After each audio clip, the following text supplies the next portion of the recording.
this great article on the front page of the New York Times, and they never said anything about it, hardly on the newspaper. I suppose you have observed this little article, and you notice they're covering it up because of the ramifications. You know, I do feel, seriously, folks, Alba drinkers, that that there is a kind of lawlessness beginning to settle into the world that is fantastic. I mean, it is a kind of lawlessness that is truly lawless. Now, a law breaker is a guy who breaks a law. In other words, a law that's been written down. We generally consider this to be a law breaker. But the worst types of guys are the guys that break the unwritten laws. Now, for example, it is an unwritten law that a man shall not roller skate down the street with a roller skate on the top of his head upside down, wearing tennis shoes on his hands. This is right. Now, there's no law that says you can't do this, is there? But the worst kind of lawlessness is to do it. Well, now, you see, this causes traffic jams, fist fights. It causes all kinds of things. You got to get police permits for nothing, you know. It's very, very embarrassing. This is the worst kind of lawlessness. Now, for example, the kind of lawlessness that is rampant internationally is the kind of lawlessness that has nothing whatsoever to do with laws. Now, here's an example. 45,000 guys start fist fighting in the Congo. Okay. All right, they're fist fighting in the Congo for whatever reason it is. Immediately, 85 countries jump up and say, "You did it again, America!" Without any relationship to the law, you see. I mean, it doesn't make any difference whether we did it or not. If enough people say we did it, we have to defend. You see, this is a kind of lawlessness that is very, very intriguing. Well, this is spreading all over the world. It's getting to be more and more of a daily occurrence and can be extremely dangerous. And did you see that beautiful story that has all sorts of ramifications? A ramification, there's another very good word. I'd suggest you look that one up too. That means 3 short male sheep. A ramification is the plural of it, and has very many interesting ramifications. Actually, ramifications is a monastery composed entirely of male sheep. It has military overtones, you see, hence the word fortification. Fortescue was a writer of the late 17th century, Charles de Fortescue, who wrote some awful stuff. As a matter of fact, his work has not survived because he was a very bad writer, so don't try to look him up. He went the way of all bad writers. See, my mind is full of all these insignificant, trivial details which will never get me anywhere. This will never land me on a national television show sitting there looking at Genevieve every other night. I can tell you that. But on the other hand, now, did you read this story now? Now, think about it for a minute. It's just a wild... please, may I have one brief moment of ramification mood? Yeah. Now, put your hand down on it. Clamp it down. Oh, now hold it there, see? Now, you got to get the picture. Do you know anything about Sweden? Sweden, in spite of its reputation, and Ingmar Bergman, is a very staid country. In fact, it is a boring country to many people, mostly to the Swedes. There are a number of reasons for this. One of the reasons, of course, it's cold and it's got a terrible climate. There's hardly ever any summer, and the people are all blonde. This gets very, very boring after a while. It does, and they are peaceful people, which is even more boring. And so, Sweden is slumbering quietly up there in the north for centuries, and they have a state radio system there, which is really, in a sense, a kind of let's say a kind of unintelligible version of the third program of the BBC, which is actually an unintelligible program derived from early WQXR. So this gets very complicated, see. But nevertheless, did I ever tell you about the time I'm in it's funny, Bet. I'm in England, see, and they had a radio in the hotel room where I am. It was a radio that had a metal loudspeaker on the wall, and you could switch the programs to the home program, the razzmatazz light program, and to the third program. And so I'm switching around back and forth there, and I can't get anything on the third program. It doesn't come through. And of course, I'm strictly from New York, and I have this great Anglophile problem that all the New Yorker people have. The hipper they get, the more they believe that England is where the truth is. And so I finally called down to the desk clerk on my wind-up phone. And I say, I cannot get the third program on my loudspeaker. George? I says, I can't get the third program on my loudspeaker. You send the man up immediately. Well, the man came up and he looked at the thing and he turned to me and he indicated through sign language. You see, you cannot communicate at all with the lower classes in Britain. They have a very special language, which I have not yet quite deciphered. And he communicated to me that no one, in all the years he had been there, had tried to get that program on the radio, and that he would see about it by putting in another switch. So he went down, and he came back up, he put another switch, and sure enough, the third program came in, and I immediately knew why nobody was trying to get it. Here was the same guy. In the farms of Northumberland, the manifestation of the Roman walls can be found between the valleys and the dells, between North Weeping and Lower Swidlop. Madame de Courcy Bias, in the late 19th century, wrote a very interesting profile of the Roman wall syndrome as found in Lower Weeping on the Schlop. Next week on our program, It's a very interesting program. Listened to by less than 1/90th of 1/10 of 1% of all Britons who float. They're that pure. So there weren't many listeners to it, you see, so all was peaceful and quiet in third program bill. Well, right down the line, there's Sweden, see, and it's got the same thing going on, only in Swedish. Well, let me tell you what happened. See, it's state-controlled, and there are no commercials except once in a while a short moment of vituperation against the rest of the world. This is observed on almost all programs in Europe in one way or another. Then there is a bell that rings on every radio station. It goes, boom. One moment, please. It's a typical radio program in Europe.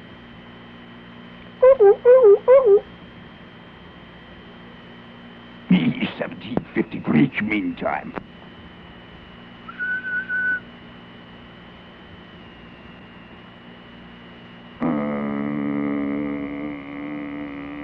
One moment, please.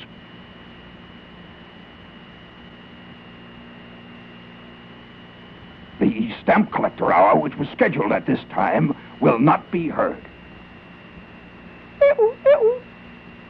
Well, this goes on endlessly. Actually, it's very interesting programming. It is much more, really, in a sense, much more dramatic and certainly more suspenseful than most of the programming in America, which you know what it's like. I mean, I'm here too, you know.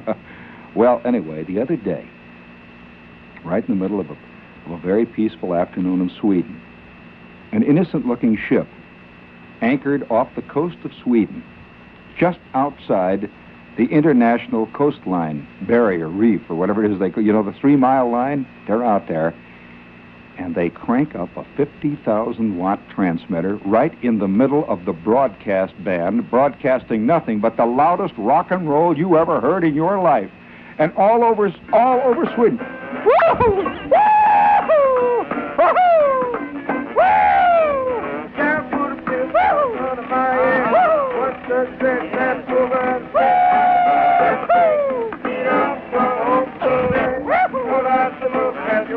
Friends, we'd like to tell you that you can cash in on the price-smashing General Tire Springtacular that is now being held in downtown Stockholm. For a limited time only, Volvo owners can save up to 13 kopecks on a new set of General CMT tires. And now let's go, cousins, back to that swinging music. Woo-hoo! Well, to make the story short, suddenly they came on with the wildest collection of Elvis Presley and Elmore twin records you ever heard in your life, complete with 85 million commercials. As you know, it is illegal to have commercials in state-controlled radio countries. Well, here they were right smack in the middle of, and immediately what happened was their ratings soared to over 9,945. The only guys who didn't tune in the radio station were those who had bad cases of arthritis and couldn't twist the knob. It is a fact. Well, now, then they began to have meetings, and they couldn't figure out what to do about it. I don't know whether you know about the international control of radio stations, but I'll tell you what it is. many years ago, 1934, as a matter of fact, I think historically, there was a thing called the Cairo Convention. And in this convention, during the course of it, it was decided that there were to be certain international agreements that would be honored as gentlemen. Well, the reason this is true is quite obvious. I mean, you can see why it would work. For example, Canada decides right up here over the border to put a station on 710, which is WOR's frequency of 50,000 watts, and we're rocking out at 50,000 watts. You've got nothing but chaos. And I guess the reason this was finally, well, of course, we do have chaos anyway in another way, but that's another story. We won't go into that. You'll have to call the boys at the agency about that. But the thing was set up that way because, you see, it was not quite like the A-bomb or the H-bomb radio. That it takes a lot of cash, a lot of kale, and it takes a lot of scientists and everything else to develop an N-bomb or an H-bomb or a Q-bomb. All it takes is an Allied radio catalog to have yourself 50,000 watts on the air. And the smallest country can be as loud and as vulgar and as rotten on the bands as the biggest one. So it behooved everybody to sit down and say, now let's play this straight, actually. Because you know what happened in the early days of Wilds, in the early days of radio. Do any of you remember a radio station called KWKH, which is still on, but many years ago, it was a true maverick station. Yeah, this was owned by one of the last of the great, truly interesting, rugged individualists in radio. And this was a station down in Louisiana. And he was on the guy that owned the station. See, he would come on, and he one-man radio station. He had 50 kilowatts, and he covered the whole country. Here's what his typical pitch was. Let me tell you, folks, none of them blankety-blank chain stores are going to run me out of business. All them blankety-blank so-and-sos from the FCC are not going to tell me how to run my blankety-blank radio station. I'll tell you furthermore, you folks drop in and buy a pound can of my coffee, and you are backing the best blankety-blank radio station in these blankety-blank United States. Well, that's the way he went on. They finally had to dislodge him, I guess, by tear gas.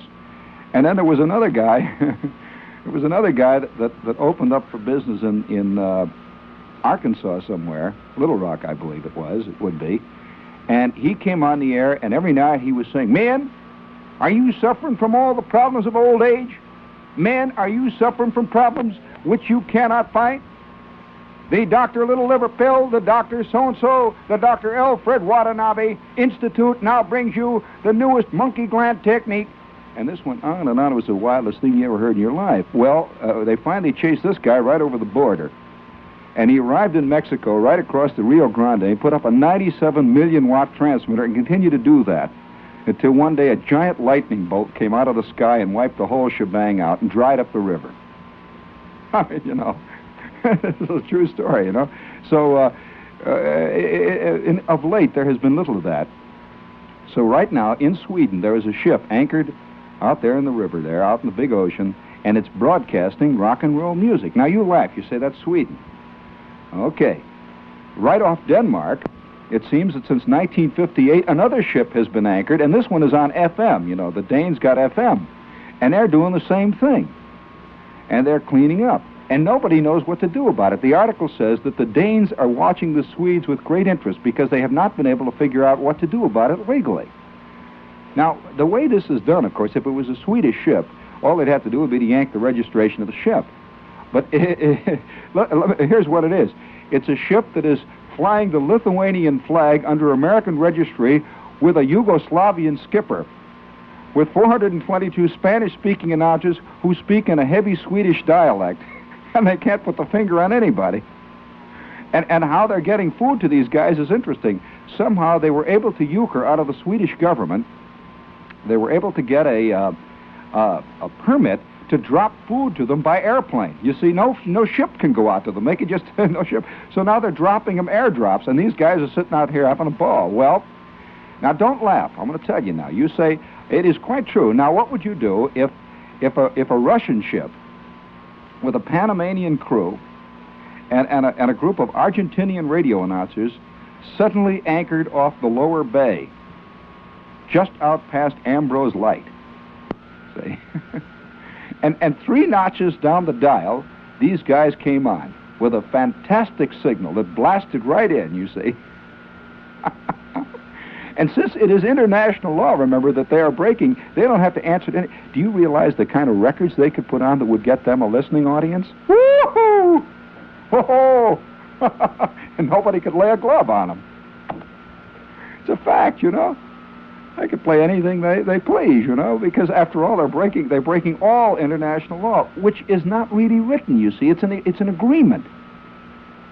So it's a very interesting speculation. Now, it is quite true, it wouldn't make much of a dent if they did it in radio. However, what if these guys anchored off Montauk Point with a, let's say, a 1.5 kilowatt television transmitter on Channel 8, and they started to put these great films through? Have you ever been to Europe? You ever seen some of the kind of little 2-reel films that they turn out there? Whew! Let me tell you, they'd have themselves a commercial schedule that wouldn't stop within 15... And a rating? My George. Yeah, and we laugh now. You see, we always think that these things happen to other guys like Sweden. Well, Sweden, you know, these are people, you know. All of a sudden they're getting all this stuff on their radio. We are people, too, you know, and we are just as vulnerable as the next one. That would really stir up... and you know what would happen, of course, obviously, would be immediately they would have great success. And I'm quite sure what would happen would be, this would be the new formula. Everyone would start to emulate them. Either that or California would petition Russia to send one to anchor off Los Angeles. But seriously speaking, though, this is an interesting manifestation of a kind of lawlessness that could, in the end, result in total and complete breakdown. And maybe it's good, who knows? That this kind of stuff can only reduce everything to the... Because, you know, you can't have a war, really, if you're disorganized. Nobody has ever been able to fight a completely organized war while they're still hunting for the fly swatters and they're trying to get everything, the screen door doesn't fit. I mean, it's pretty hard, you know, to organize. And in a sense, this kind of thing could be good, for all you know. I don't know. It might not. It might be very interesting, as a matter of fact, to suddenly have this wild show come on Channel 8, you know? And they got the brightest picture, and you could see them all the way in Allentown, Pennsylvania. And such stuff as you never expected ever to see on television. And it comes on at 1 in the morning so that all the women and children are in bed, you know?